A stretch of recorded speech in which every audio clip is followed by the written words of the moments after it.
Reabertura de fórum na Zona Norte é defendida em audiência pública. Em defesa da educação pública, estudantes ocupam reitoria da UFRN. Policiais militares e bombeiros aceitam proposta do governo do estado e encerram paralisação. Vai ver também como foi o fim de semana do São João em Natal, com recorde de público na Arena das Dunas. Aqui no estúdio vou conversar com Maria Luísa Fontes, presidente da CDL Jovem. Nós vamos conversar sobre a proposta da lei que beneficia micro e pequenas empresas, que está em votação na Câmara. Esses são os destaques do Câmara Repórter desta segunda-feira, 17 de junho.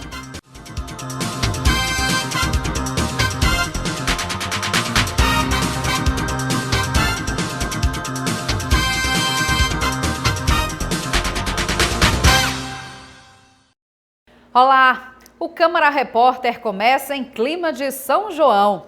Nós vamos trazer os melhores momentos do fim de semana na Arena das Dunas. Na última sexta-feira, César Menotti e Fabiano agitaram o público. A sexta-feira do São João de Natal foi de muita alegria. Avelino Saraiva saiu de Jardim de Piranhas com a família para conhecer a festa junina da capital. Eu ouvi falar que era um São João muito bom, aí eu vim conhecer, eu e minha família. A programação musical da sexta-feira contou com a apresentação dos artistas locais Forró Meirão e Alexandre Moreira e Banda, além de Luizinho Calixto. O ponto alto da noite foi o show da dupla César Menotti e Fabiano, que falaram sobre a alegria em participar da primeira edição do São João de Natal. A gente acha que uma das cidades turísticas mais importantes do país merecia uma festa desse porte. A gente está feliz em estar no primeiro São João de Natal, uma cidade que merecia essa cidade e que agora chegou para valer.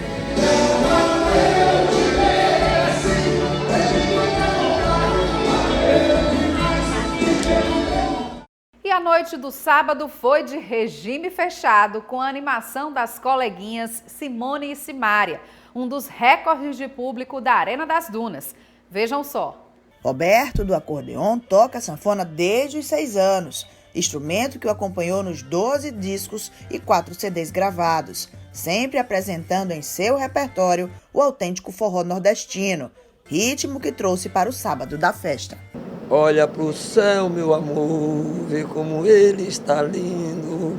Olha para aquele balão que se foi, que lá no céu vai sumir. Então, é as coisas bonitas que são tradicionais e que marcou épocas. Quantas pessoas se namoraram, se casaram naquelas décadas ainda, da época do Gonzagão, que era novo. E a gente estamos dando a continuidade. Ele ressaltou a oportunidade de se apresentar no São João da capital. Natal está de parabéns e o povo está de parabéns, porque quem ganha com isso é o povo. É a sanfona, o triângulo, zabumba. Aí a turma diz, Roberto, você é o pé de serra. Eu digo não, pé de serra não, aqui é a serra toda. O artista Joquinha Gonzaga também subiu ao palco montado na área externa da Arena das Dunas. Sobrinho de Luiz Gonzaga, foi do tio que ganhou a primeira sanfona. O gosto por cantar as coisas do sertão e a alegria com as festas juninas.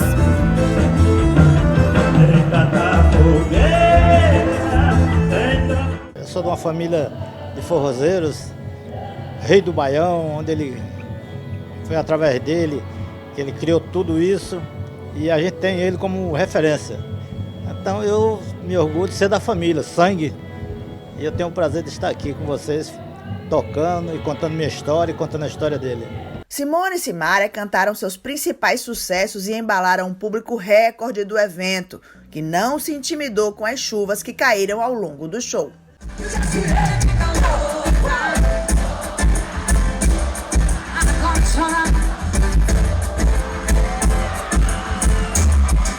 Eu tô achando muito massa, um monte de evento legal, bandas famosas, tá tocando Simone e Simária agora, que é um show incrível, tudo isso de graça, acessível para todo mundo, num bom espaço, eu tô achando maravilhoso.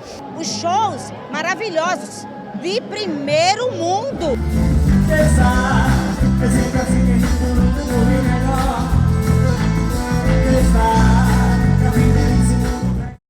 na noite deste domingo, cerca de 40 mil pessoas lotaram a Arena das Dunas para curtir os sucessos de Saia Rodada e Cavaleiros do Forró.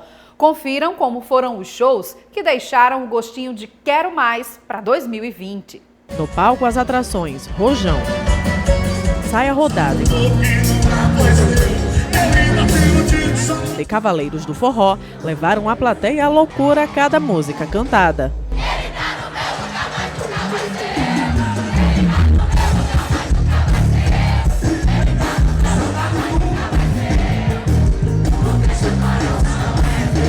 A animação tomou conta da multidão.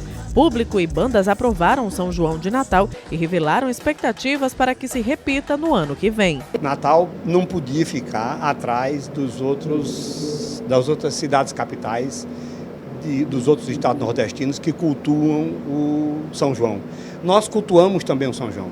Essa iniciativa de fazermos um grande movimento com São João e Natal, este primeiro, tomara que sequenciado por muitos outros. Eu estou sempre vindo a Natal, mas agora vindo aqui abrilhantar esse São João, o primeiro ano, espero que seja o primeiro de muitos. Natal estava precisando do São João, da mesma forma que tem o Carnatal, o Carnaval, né, no Rio Grande do Norte, que é forte, tem que ter o São João também. A iniciativa da Prefeitura muito boa, patrocinar as pessoas, né, de Natal e demais regiões, essa oportunidade de conhecer algumas bandas e prestigiar, né, esse evento. Achei muito bacana, a festa está muito bonita, animada, muita gente. A iniciativa da Prefeitura do Natal de realizar o São João foi comentada por vereadores que estiveram presentes no encerramento da festa. Avaliação positiva. Nós realizamos aqui em Natal o Carnaval 2009, sucesso total. E era muito esperado, muito desejado o São João em Natal. É o evento trazendo o São João para Natal. E hoje você notabiliza aqui, que uma multidão de gente incalculável.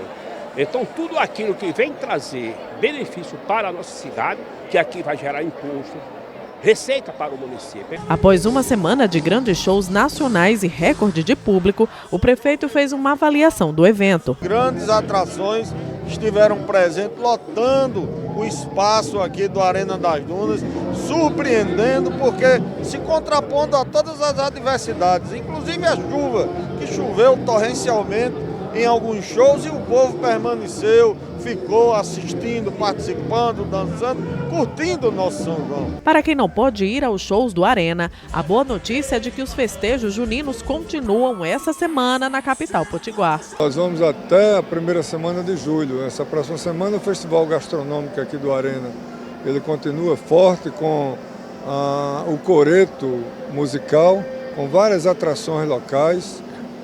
O trio Transilim, por exemplo, vai estar presente.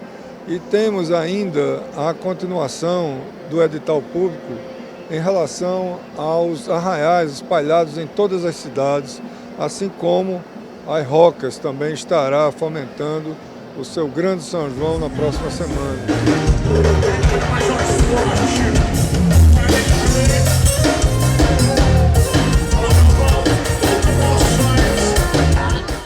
E a programação segue nesta terça-feira na Arena das Dunas, com a realização do segundo concurso de marchinhas juninas e também uma homenagem a Elino Julião. E agora a gente muda de assunto para falar sobre segurança pública. Os policiais militares e bombeiros negociaram com o Estado e anunciaram o fim da paralisação. Após 5 horas de intensa negociação com a equipe econômica do governo do estado, policiais e bombeiros militares aceitaram a proposta apresentada, suspenderam a paralisação e voltaram ao trabalho. Os policiais militares e bombeiros militares que têm compromisso com a população do estado do Rio Grande do Norte estão voltando às ruas em respeito à população, porque lamentavelmente o governo realmente adota de uma postura que não é, digamos assim, razoável para com os servidores da segurança pública, para com os policiais militares. Então hoje os policiais voltam, só que vigilantes a tudo que o governo pactou hoje aqui na mesa. Desde a manhã desta segunda-feira, a categoria se mobilizou em frente à governadoria para reivindicar reposição salarial e 2 folhas em atraso. Há 5 anos sem aumento, a perda salarial ultrapassa os 60%.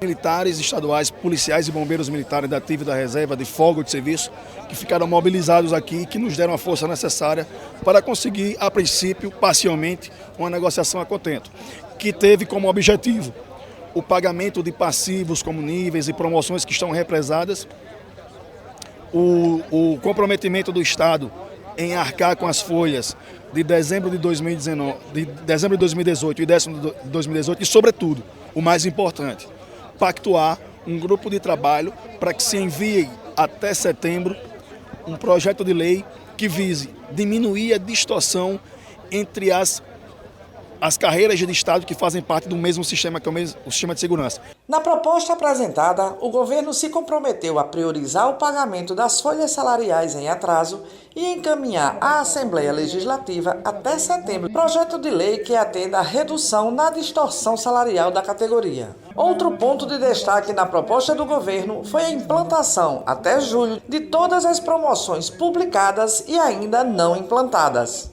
Tem promoções de abril, agosto, dezembro de 2018, mais de 3 mil policiais promovidos e não recebem de acordo com o posto de graduação. Então, o governo se comprometeu em julho a fazer essa implantação, bem como dos níveis remuneratórios. Caso isso não seja cumprido, os policiais voltarão novamente aqui quantas vezes for necessária, caso o governo insista em desrespeitar aquilo que está pactuando com os policiais bombeiros militares. Desde a última sexta-feira, um grupo de estudantes da Universidade Federal do Rio Grande do Norte ocupou a reitoria da instituição. A ação é um protesto em defesa da educação pública. Quem passa na reitoria da UFRN logo se depara com este cenário aí. Estas barracas, instrumentos musicais e cartazes pertencem a um grupo de estudantes da instituição, que estão acampados no lugar para protestar contra a reforma da Previdência e os cortes à educação. Com medo de sofrerem algum tipo de retaliação, os estudantes só toparam falar sem identificação. A ocupação entra como uma somatória, uma tática que vem a somar a outras táticas que estão sendo usadas para barrar os cortes à educação e a reforma da Previdência, né? Os estudantes ocuparam a reitoria na última sexta-feira e, segundo eles, só vão deixar o local depois que o governo federal rever as medidas. É tempo indeterminado, até o recuo do governo.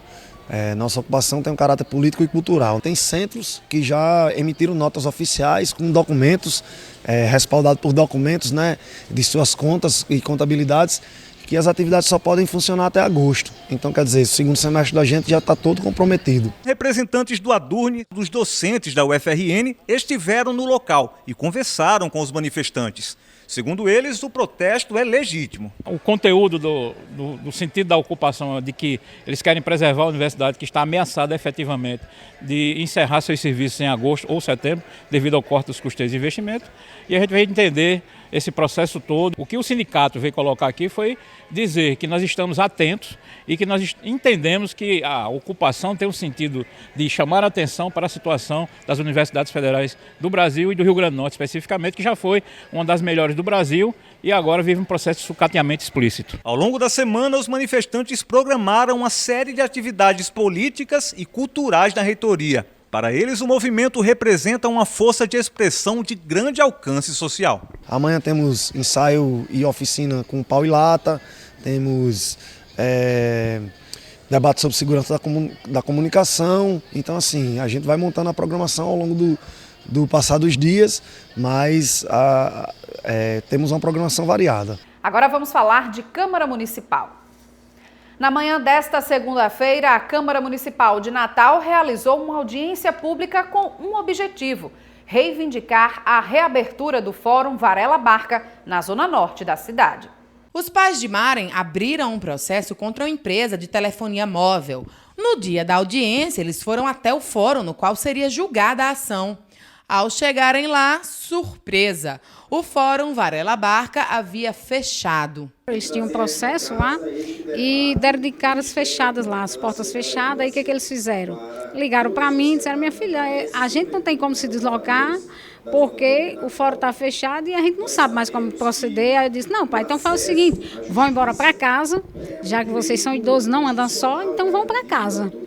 E depois a gente vê como é que a gente de fato vai saber onde é que está a vara, onde é que está o processo, porque até então eles sabiam que eles iam a pé, né? Que eles moravam pertinho. Aí até então ninguém mais ligou para saber falar do processo deles, qual era a vara, onde é que estavam. Assim como os pais de Maren, milhares de pessoas ficaram desassistidas na Zona Norte, a maior região do município, onde hoje vive mais de 350 mil habitantes. O fórum fechou as portas no início deste ano. Com isso, deixaram de operar na Zona Norte 4 juizados especiais e 3 varas criminais. O atendimento passou a acontecer no Complexo Judiciário de Potilândia. O pessoal sofre muito para ir para Potilândia. O advogado da Zona Norte, que mora na Zona Norte, sofre para ir para a Zona Norte. Eu passei por isso já, como advogado. Clientes meus já passaram por isso, muitas vezes não tem nem passagem para pagar. E ali não, eles iam de bicicleta, eu ia a pé. Então foi um impacto social e econômico muito grande essa retirada. Esses juizados e o Fórum Varela Barca cumpria também essa tarefa importante de facilitar o acesso às pessoas à justiça. E, consequentemente, tem gerado transtornos, dificuldades, empecilho para que moradores da região norte da cidade possam ter acesso ao novo complexo judiciário que fica no bairro de Potilândia. Então, nós entendemos que é necessário, é urgente, é importante para a cidade, para os moradores da comunidade da Zona Norte, a permanência desse fórum. O fechamento desse fórum acompanha uma tendência nacional. Segundo o juiz Rosivaldo Toscano, o Conselho Nacional de Justiça já sinalizou que pretende unificar as secretarias de atendimento do Judiciário, uma forma de racionar recursos. Não necessariamente acesso à justiça é você ter um fórum ali, mas a gente trabalhar de uma maneira em que a gente consiga fazer com que o judiciário seja mais efetivo. Então eu apresentei dados sobre a questão de fóruns distritais, em todo o Nordeste, Natal é a única capital, juntamente com João Pessoa, que possui fórum distrital, apesar de ser a 5ª capital em população. Então Salvador não possui fórum distrital, com 3 milhões de habitantes, Fortaleza com 2,5 milhões de habitantes não possui. Recife, com quase 2 milhões, não possui. Nós estamos no momento de virtualização de processos. O deslocamento do cidadão para o fórum será somente na sua necessidade de uma presença física, mas a informação do cidadão quanto a um processo pode ser feita à distância pela internet. E levando em consideração também que que o judiciário ele está no momento, nós vivemos um momento hoje de diminuição dos recursos e nós temos que racionalizar a utilização dos recursos. O fato de se ter vários prédios, isso gera um custo maior, além da necessidade de nós termos a manutenção daquele prédio. A vereadora propositora da audiência destacou que já conseguiu sensibilizar o atual presidente do Tribunal de Justiça do Estado e agora vai buscar novos apoios para conseguir a reabertura do Fórum Varela Barca. Nós vamos seguir aí firmes, conscientizando, mostrando para o Tribunal de Justiça a importância de manter o Fórum Varela Barca aberto.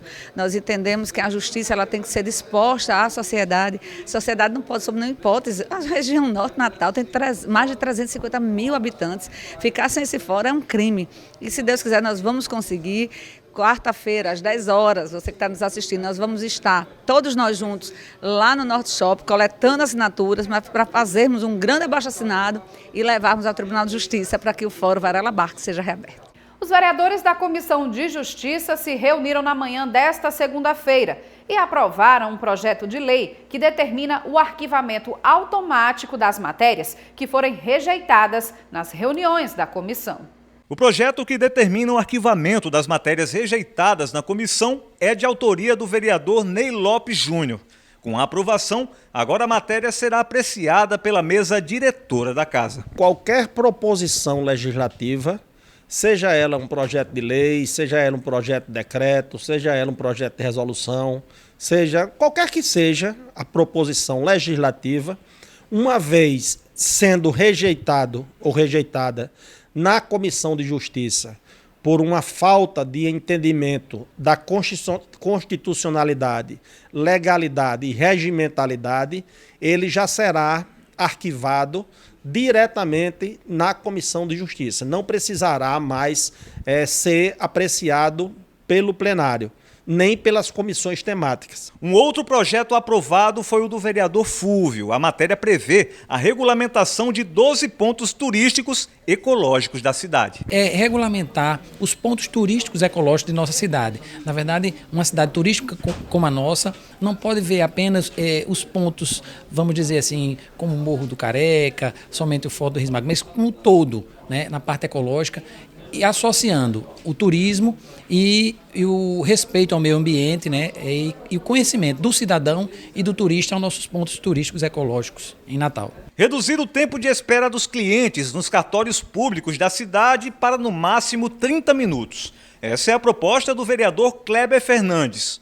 O projeto foi aprovado pela comissão. Nós sabemos também da importância, da relevância e dos serviços de utilidade pública que os cartórios prestam à sociedade e que, consequentemente, merecem uma certa celeridade no seu atendimento, com um tempo razoável, que seria um tempo máximo de espera de 30 minutos. Essa lei vai dar mais agilidade, mais celeridade e mais respeito aos cidadãos que buscam os cartórios na cidade de Natal. Durante o encontro também foram apreciados vetos do Executivo.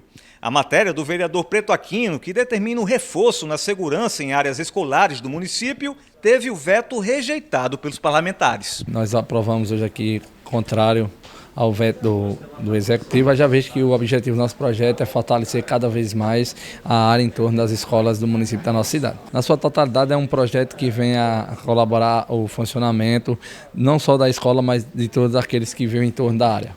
Quem também se reuniu nesta segunda foram os vereadores da Comissão de Saúde. Eles debateram a situação do Hospital Rui Pereira.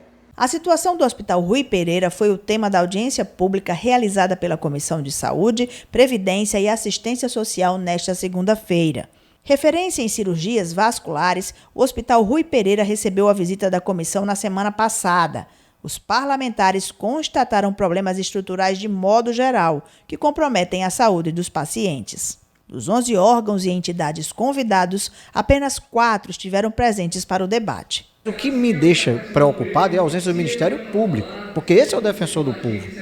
Nós estamos aqui falando de um possível fechamento de um hospital onde tem 80 leitos e 10 de UTI, onde custa R$200 mil aos cofres dos contribuintes e onde nós temos hoje um grau de amputação elevadíssimo lá dentro. Por quê? Porque lá, por exemplo, não faz exames que são específicos para o hospital de referência, como é o caso de arteriografia. Mas o que me preocupa é a ausência do Ministério Público, que deveria estar aqui para ver de que forma a gente vai pautar alguma decisão que houvesse na nossa audiência. O fechamento do Hospital Rui Pereira chegou a ser anunciado pelo governo do estado, que logo voltou atrás. O Sindisaúde defendeu o funcionamento do hospital, mas com serviços prestados com excelência. Que tipo de contrato de aluguel é esse que você paga R$200 mil e sequer o local que ofereceu o aluguel tá dando conta da estrutura?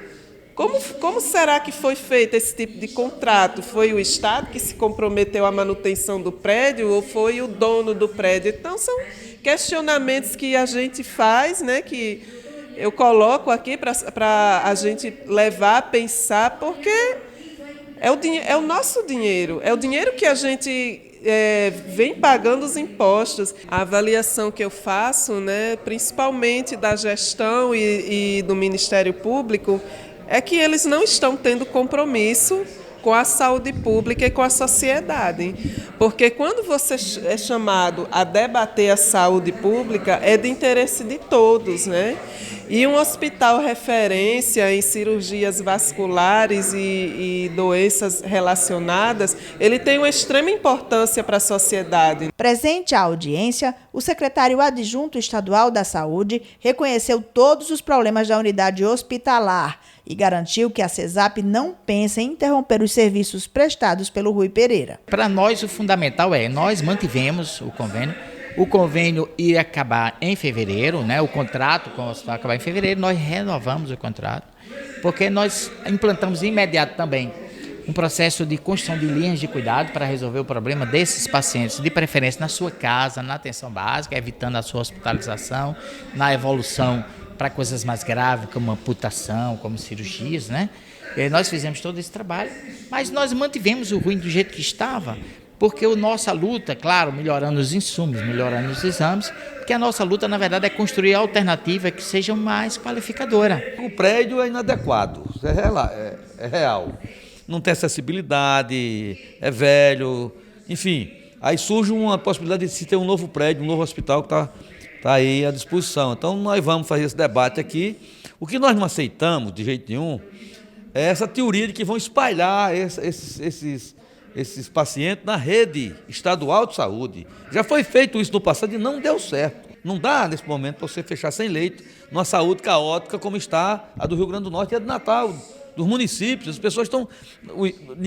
Os ricos vão para os bons hospitais particulares, mas o povo trabalhador, o povo pobre, tem que ter um lugar para ir. E nós não podemos aceitar uma redução desse atendimento que já é precário. Petrônio Spinelli não descartou a possibilidade de mudar o hospital para outro endereço. Nós estudamos todas as alternativas, ver o custo-benefício, tá? E se o custo-benefício for favorável, nós podemos fazer qualquer das alternativas que tenha como foco a boa utilização do dinheiro público, né? E principalmente melhoria da assistência aos pacientes. Na verdade, o que nós precisamos é cuidar dos diabéticos. E o cuidado do diabético é essencialmente na atenção básica. As pessoas precisam estar atentas, se cuidarem também. Mas penso o seguinte, 90% dos nossos pacientes internados no Rui Pereira, tá certo? Esses pacientes são todos diabéticos, descompensados. O que mostra que o problema está na origem, tá? Em cuidar bem do diabético. Confira agora a programação legislativa da Câmara para esta terça-feira. Os trabalhos legislativos na Câmara Municipal têm início às 9h30 da manhã, nesta terça-feira, 18 de junho. Os parlamentares vão analisar em segunda votação o projeto de lei 001/18, de autoria do Executivo Municipal e que prevê um tratamento favorecido e diferenciado para microempreendedores individuais e empresários de pequeno porte. Já às 18h30, uma sessão solene homenageia os vendedores de planos de saúde. A proposição é do vereador Dinarte Torres. Simone Silva para o Câmara Repórter. O projeto de lei da Prefeitura que beneficia micro e pequenas empresas de Natal é o assunto da entrevista com a presidente da CDL Jovem, Maria Luísa Fontes.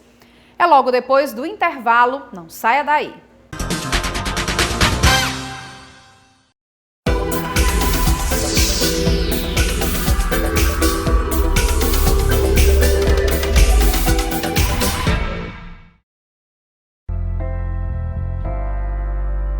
Espero voltar para minha casa. Você sonha em voltar para sua casa? Você acha que isso pode acontecer ainda? É uma realidade da vida, né? Nenhuma família vai querer um jovem que esteja num abrigo, que tenha vários perfis de adolescentes, de várias formas, várias vivências. Eu acho que é uma das coisas que eu mais sinto falta, que é da minha família.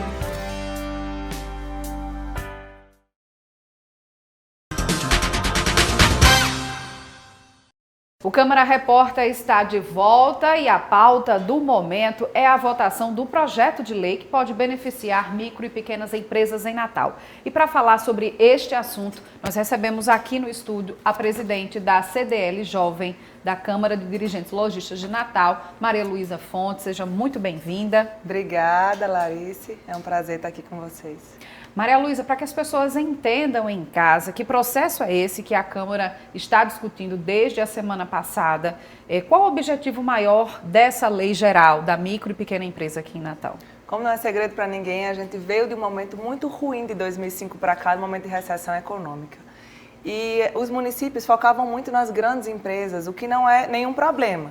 Contudo, se uma grande empresa, uma grande indústria dessa sai do município, a quantidade de empregos que ela deixa abandonada é muito alto. Então, se a gente foca na micro e pequena empresa, eu pulverizo esses empregos, dando uma maior sustentabilidade para o município e não ficando na mão de uma exclusiva empresa. Então, são as micro e pequenas empresas hoje no nosso município? Correspondem a 95% dos CNPJs e 60% dos empregos gerados hoje são as micro e pequenas empresas que têm um cunho familiar, eminentemente eu contrato um marido, eu contrato uma esposa, eu contrato um filho, as pessoas mais próximas. Então, qual era a grande nossa dificuldade? as empresas que não eram empresas formais ainda funcionavam de fato, mas não funcionavam de direito. Por que elas não funcionavam de direito? Porque o processo de burocratização é muito grande ainda. Para eu abrir, para fechar, para eu alterar. E o Estado, o município, não dava a estrutura mínima para que isso pudesse acontecer.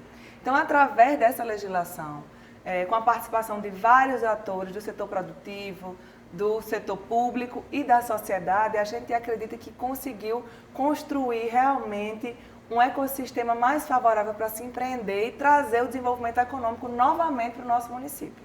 Certo. E como eu falei, aliás, como você estava falando, existe a realidade ainda, já que a lei ainda não está totalmente apreciada para a sanção da prefeitura.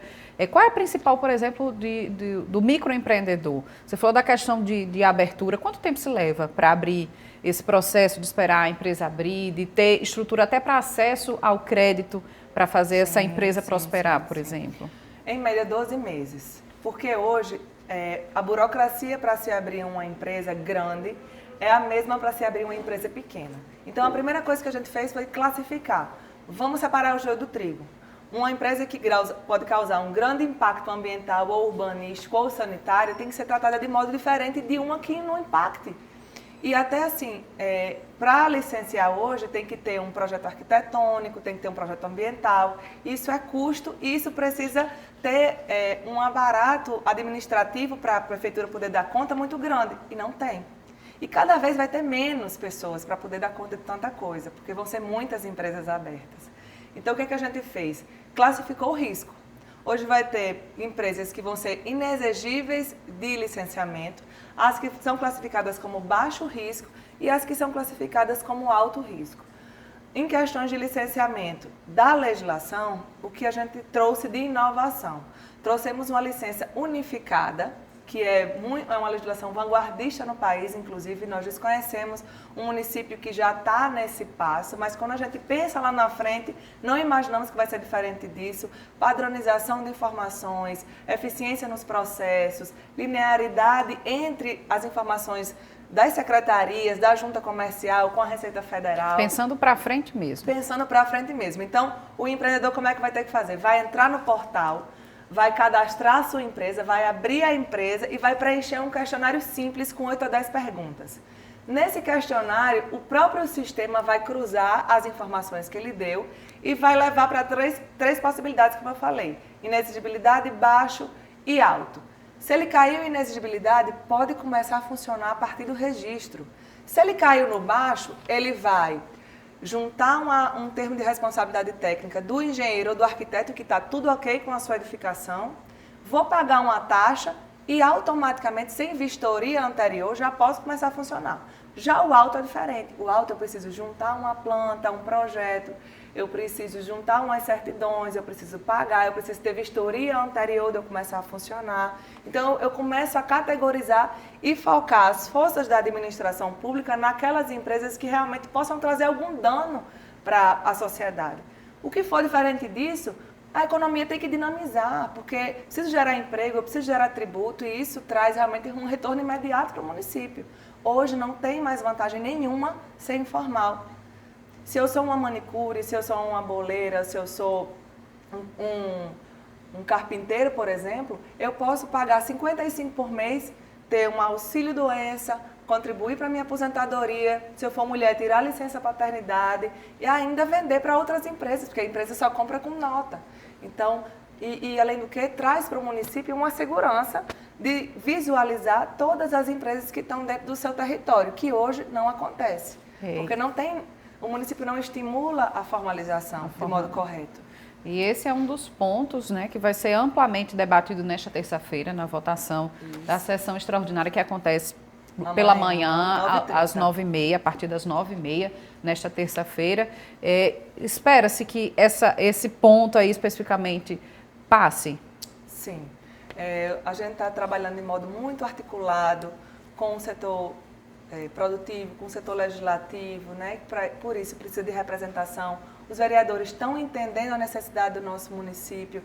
A Prefeitura Executiva também trabalhou arduamente para que a gente pudesse construir uma minuta bacana, uma minuta realmente que contemple os interesses da categoria e que seja novidade, seja vanguarda para a nossa cidade que está sofrendo tanto aí quando a gente compara com nossos estados vizinhos, a baixa competitividade que hoje vivenciam as nossas empresas. Maria Luísa, e em relação às emendas consensuais que já foram apreciadas na última quinta-feira, quais são os pontos assim principais dessas propostas que já foram acordadas e votadas pelos vereadores, que já é um ponto positivo dentro da proposta da lei mesmo, que você possa destacar? As compras governamentais. O vulto orçamentário hoje do município é em torno de 2 bilhões de reais. Então, pelo limite prudencial de contratação, ele compromete 60%, ou seja, 600 milhões com folha de pagamento, que é o maior empregador da cidade. Mas e esses 400 milhões de reais, o que é que se faz? Imagina se eu como município, pegasse esses 400 milhões e trouxesse de volta para o próprio município, ao invés de dar para as empresas de São Paulo, do Ceará, para a empresa de Pernambuco. Imagina o quanto de impostos, o quanto de empregos eu conseguiria gerar e voltar para cá. Há um estudo do Sebrae que diz que a cada R$1 em compra local que eu faço, isso volta a R$1,5 para o próprio município. Então, assim, às vezes eu posso pagar um pouco mais caro. É o que a gente hoje chama de melhor preço, não o menor preço. É o que eu compro localmente, que eu desenvolvo a inovação, que eu gero emprego e gero renda aqui. É a lógica do custo-benefício, então. Isso. Não só financeiro, mas no sentido mais subjetivo, no sentido mais amplo da coisa. Então, as compras governamentais, de modo bem feito, de modo planejado, instigamos os secretários para fazer um planejamento estratégico de aquisições públicas. Então, o que seria essa gestão? Hoje, eu, sem sombra de dúvida, vou dizer que o orçamento não é tão planejado assim. É mais ou menos uma média do que eu fiz o ano passado, como secretário, boto um Ctrl+C, Ctrl+V, uma margem que eu vou gastar no ano seguinte. Isso não é parar para pensar. A gente sabe que tem muitas atividades, mas é importante pegar esses 400 milhões e aplicar de modo eficiente.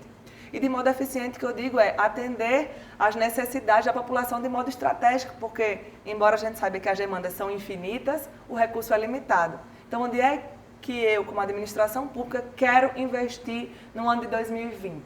E aí isso tem que ser pensado. Sendo pensado pelos secretários, está previsto na lei uma ampla divulgação que nós chamamos de banco de oportunidades. Eu, como microempresa, por exemplo, tenho uma facção, né, a título exemplificativo, tenho uma facção e nunca consigo fornecer para o município porque ele sempre divulga o certame com 30, 40 dias. E eu não consigo me preparar para isso, né? Eu sou pequena.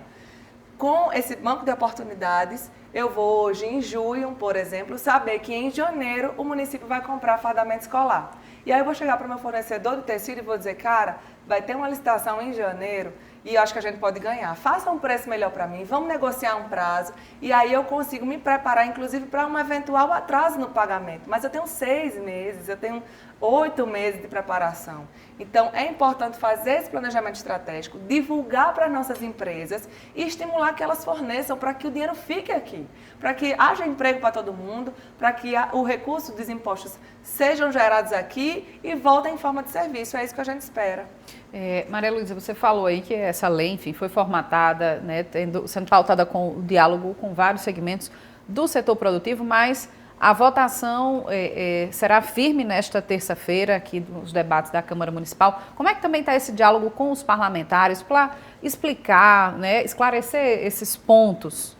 A gente está aqui, o Sebrae, né, a manhã inteira. A gente fez ligações para saber se tinha alguma dúvida, para nos colocar à disposição. Acha que precisa mudar, alterar alguma coisa? Por que acha?